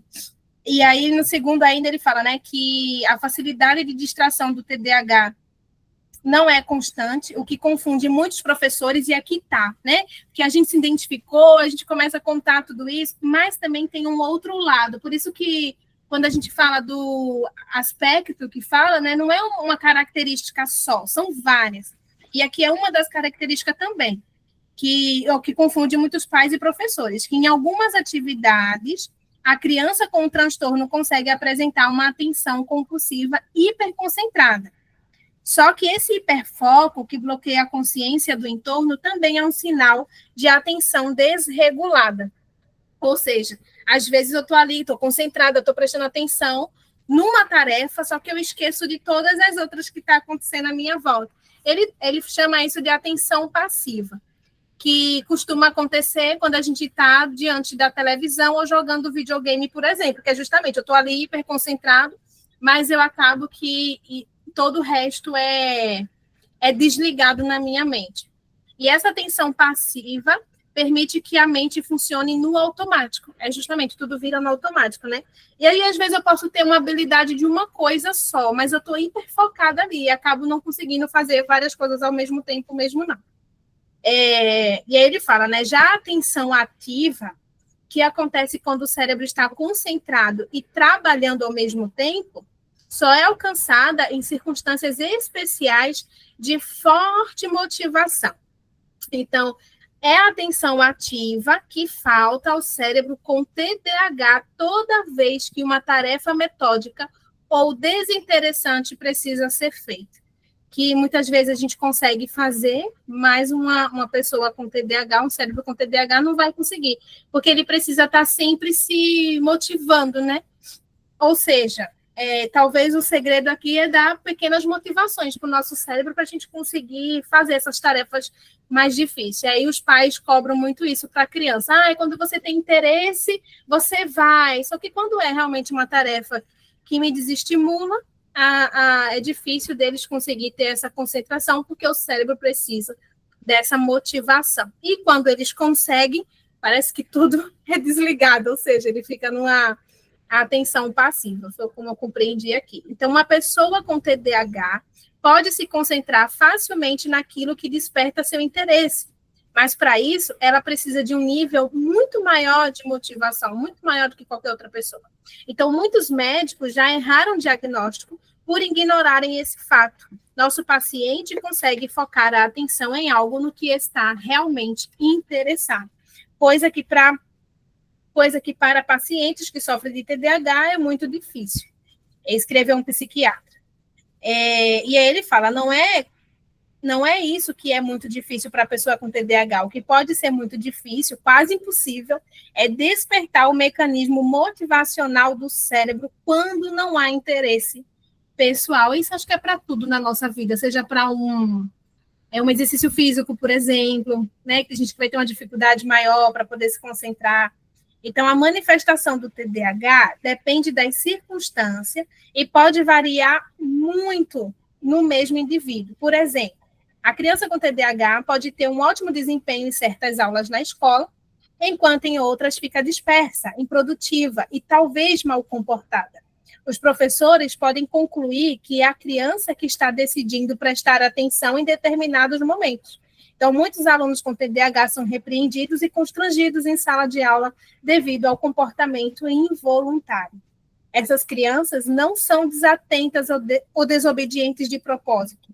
Há forças emocionais e neuropsicológicas em jogo decidindo por ela. Então, falaremos mais sobre isso nas próximas páginas. E é mais uma característica, né, que eu trouxe aqui.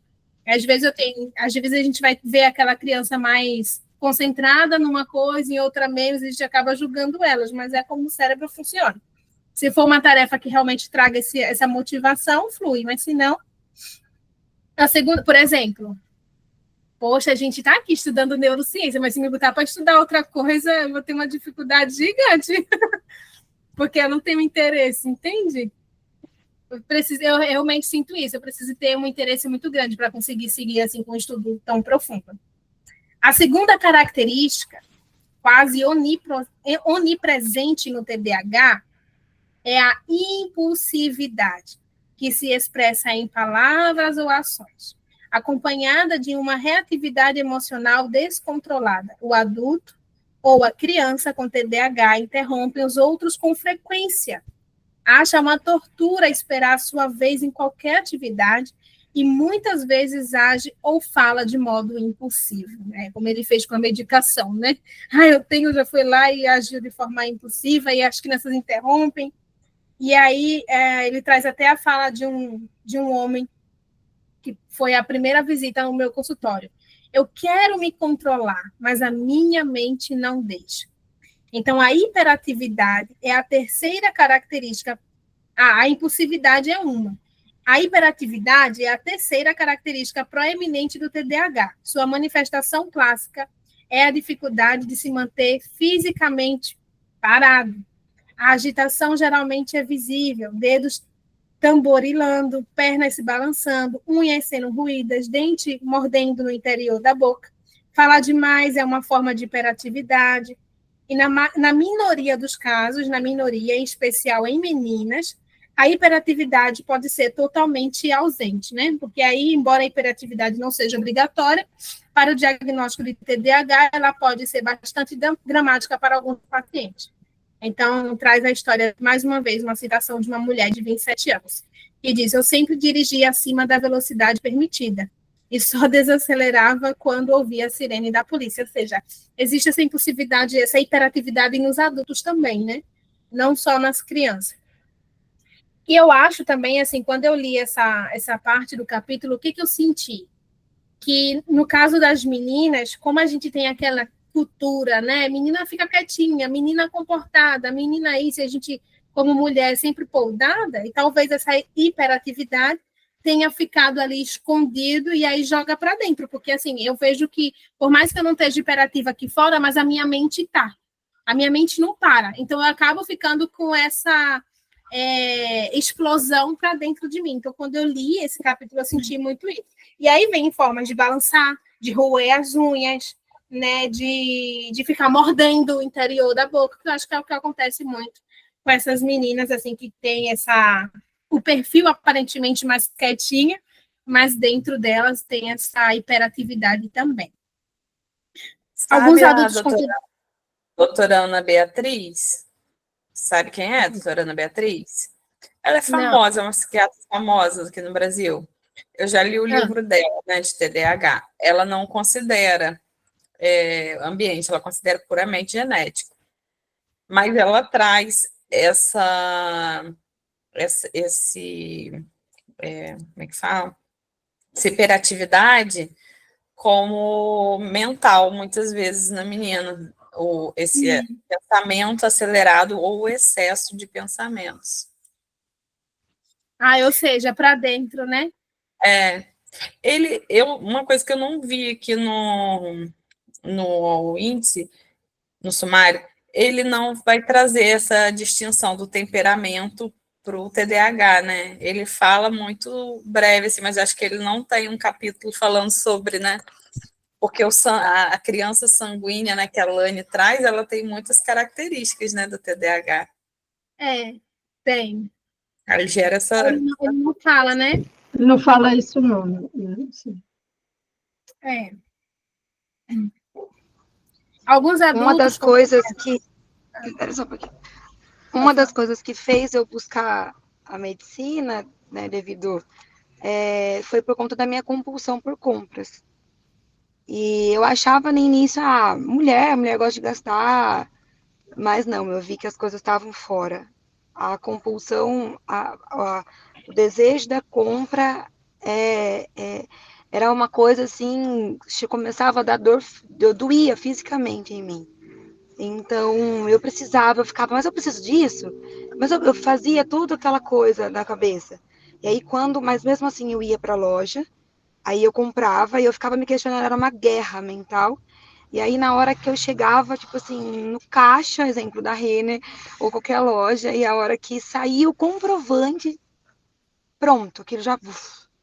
Aí já vinha frustração, já vinha tudo aquilo. Então, essa busca por dopamina o tempo todo, e eu falava, não, isso não tá normal. Porque era o tempo inteiro essa busca, sabe? E aí também, né, que deu a questão do TDAH, mas a minha parte não tem tanto essa parte tem a desatenção ali, tem, falar que não tanto quanto da Caca, mas desatenta. Mas o meu é hiperatividade pura, sim, é uma coisa...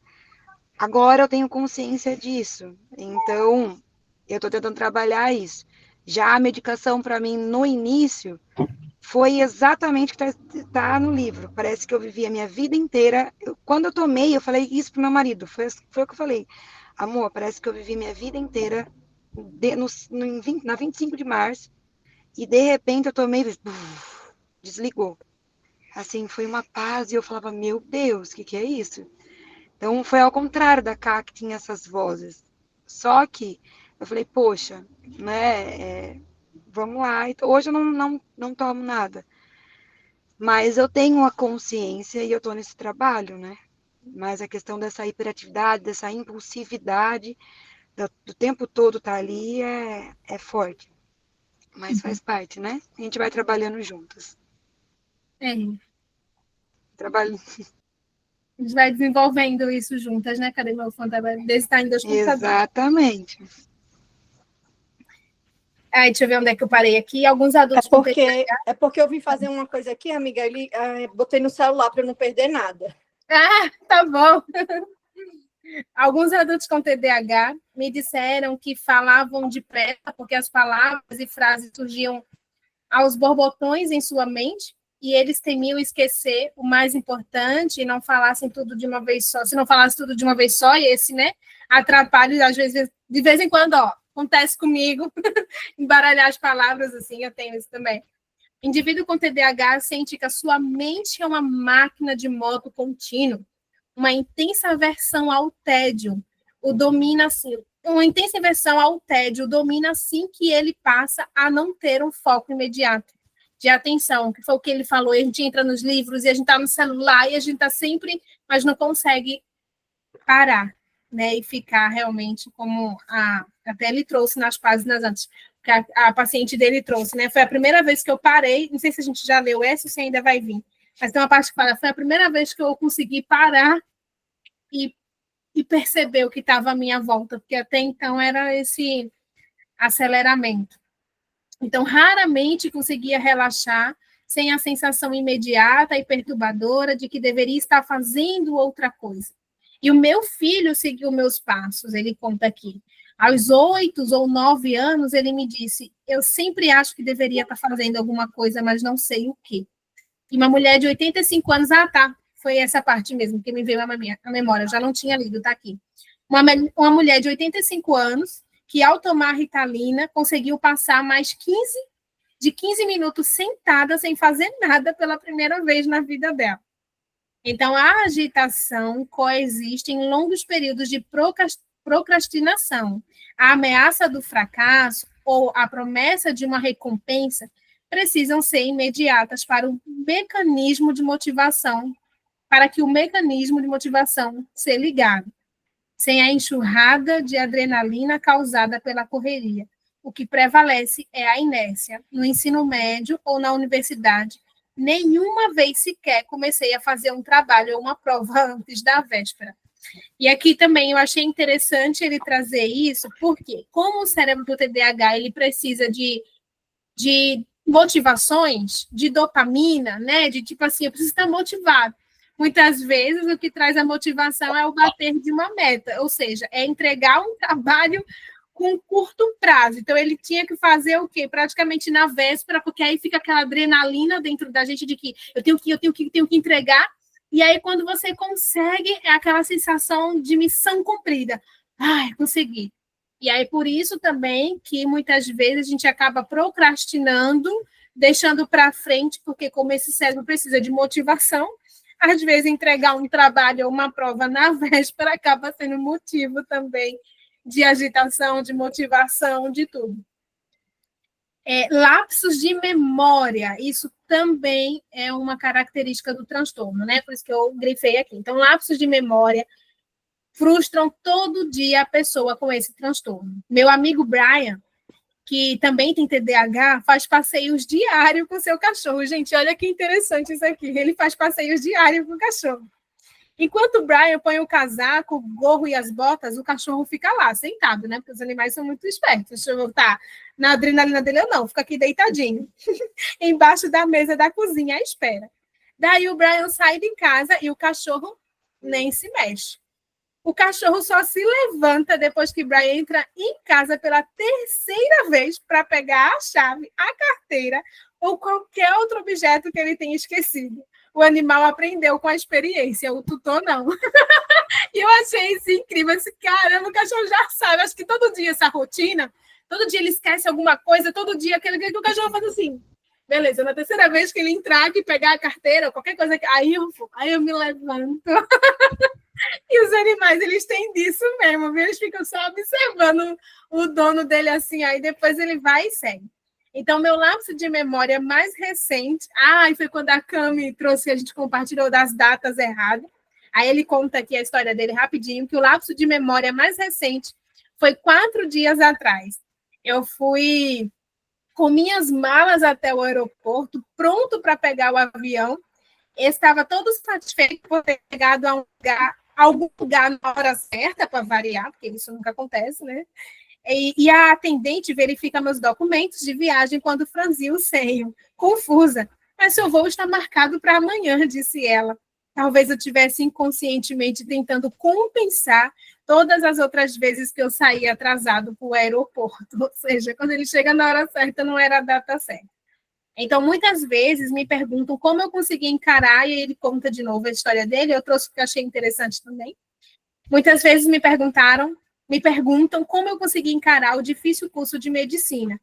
A resposta genérica é que muita gente demonstra alto desempenho apesar do TDAH. Esse transtorno pode prejudicar vários aspectos da vida, o que é mascarado pelo aparente sucesso profissional, ou seja, né, a gente vê às vezes uma pessoa assim no seu mais alto no profissional e não imagina como dentro dele também, para ele chegar lá, o quanto de coisa ele teve que enfrentar, que foi o caso dele aqui, né? Então, o TDAH tem muitos graus, variando bastante de um extremo a outro do espectro. Embora eu tivesse planos para virar um médico desde que me entendo, por gente, eu só entrei na faculdade de medicina aos 28 anos, após vários desvios. Ou seja, ele sofreu também, mesmo sabendo o que ele queria, mas ele acabou sofrendo. Então, eu entrei na sala, aí ele conta, né, das coisas que já aconteceram com ele. Ele fala, eu entrei na sala de prova com os olhos vermelhos.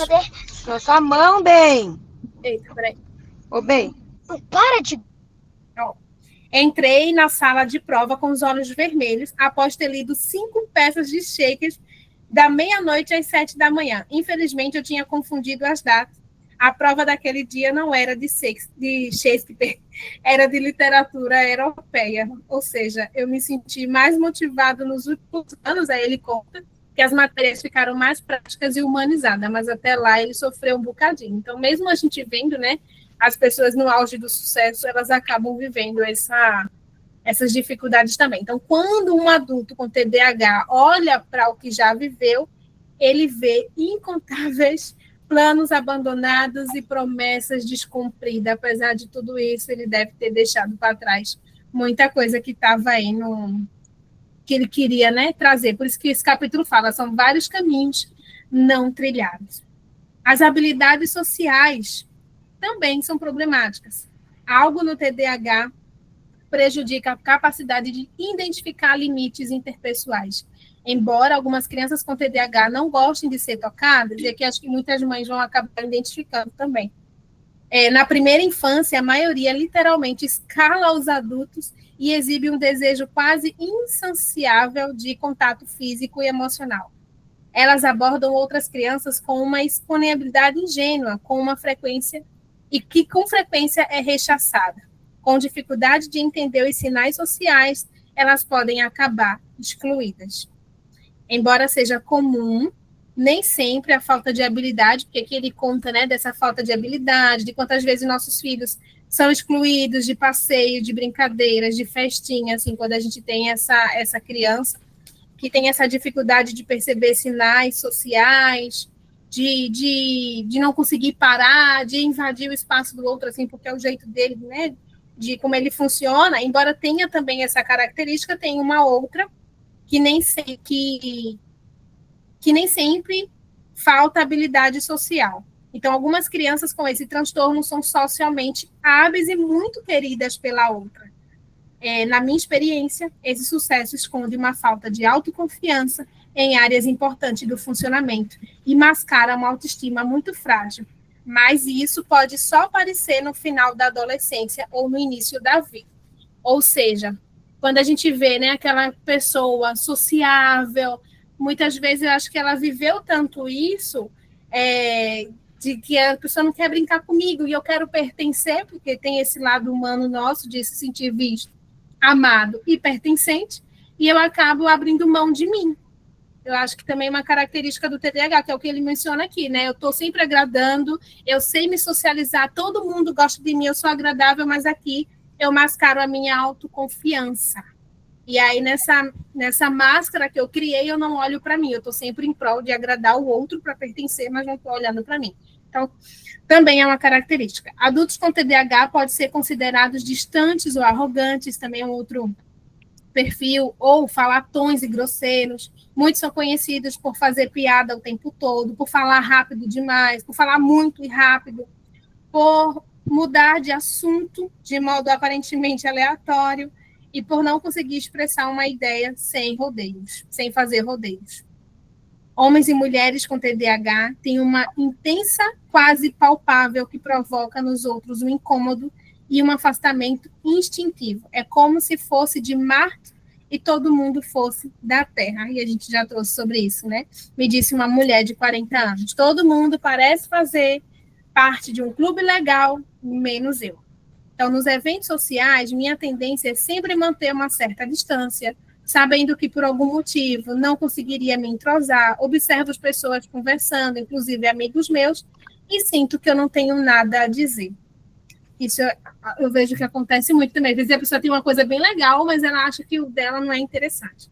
Então, TDAH, meus pacientes com TDAH me dizem basicamente a mesma coisa. Não sei jogar a conversa fora, vivo com medo de falar besteira, me revelou uma mulher de 26 anos. Então, adulto com TDAH entra numa conversa, geralmente se entedia, com a atenção das pessoas dedicada com aquele tema que ela considera superficial.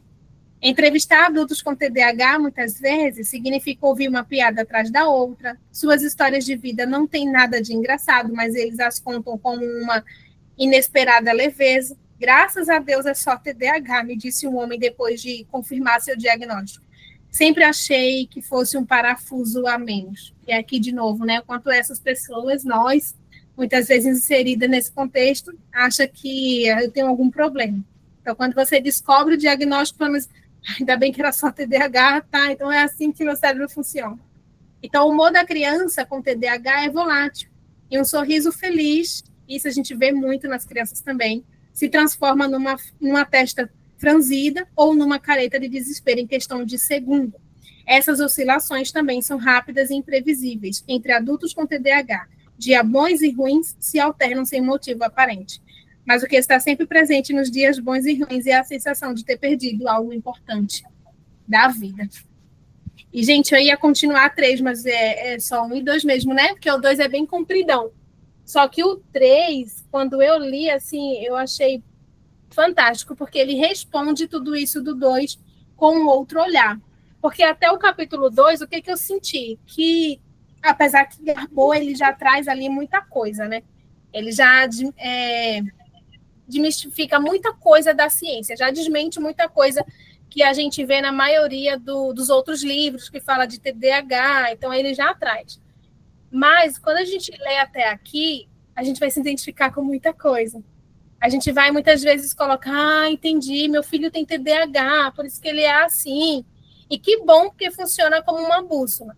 Só que no capítulo 3, ele traz para a gente assumir a responsabilidade também de muita coisa. Então, no 3 eu senti muito isso. Tá, beleza, agora que você já sabe como é que funciona, agora que você já sabe como é mais ou menos esse transtorno e vários perfis que eles podem ser, de hiperativo, de impulsivo, de dificuldade de contato social, ou uma invisibilidade diante da sociedade, e apesar de tudo isso, mas também tem a nossa responsabilidade como adulto, né, guiando as crianças, e como adulto cuidando de nós mesmos. Vocês querem contribuir com mais alguma coisa, gente? É a primeira vez que eu faço uma coisa assim do livro, tá?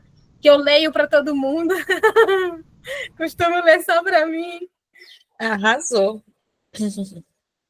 Ótimo, amiga, é isso aí. Eu acho que a gente vai ter muita coisa ainda para falar, compartilhar nas próximas páginas, né? Porque quando a gente pensa que ele já falou, tipo assim, acho que o livro poderia ter terminado aí, né? Vem muito mais coisa ainda, então, perfeito. Verdade.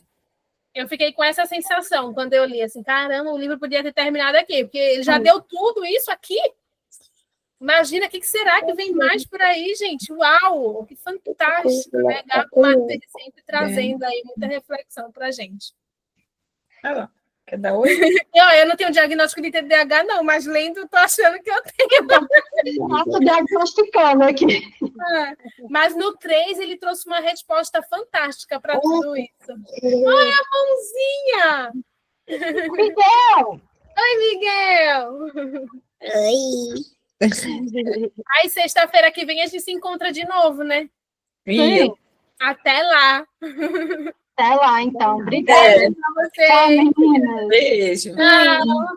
Tchau. Deixa meu amigo falar comigo.